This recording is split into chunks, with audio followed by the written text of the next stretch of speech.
High, আমি বিকেলে চলে এসেছি ছাদে। আর এই হচ্ছে আমার রজনীগন্ধা ফুল গাছ। গত বছর মা দুটো স্টিক এনেছিল যার নিচে ছিল শিকড়। তো ওই জন্য আমি মাটিতে দিয়ে দিয়েছিলাম যে দেখি গাছ হয় নাকি, শিকড় আছে যেহেতু।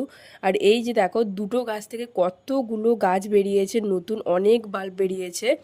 তো ভাবলাম যে নতুন তো ফুল তো আসছে না, ওই জন্য নতুন গাছগুলোকে আলাদা করে দিই, যদি ফুল আসে তাতে। তো এই যে চলে এসেছি, দেখো কতগুলো বেরিয়েছে। আর টান দিলে মোটামুটি বেরিয়ে আসছিলো, কারণ তো প্রচণ্ড বৃষ্টি হচ্ছে তোমরা সবাই জানো।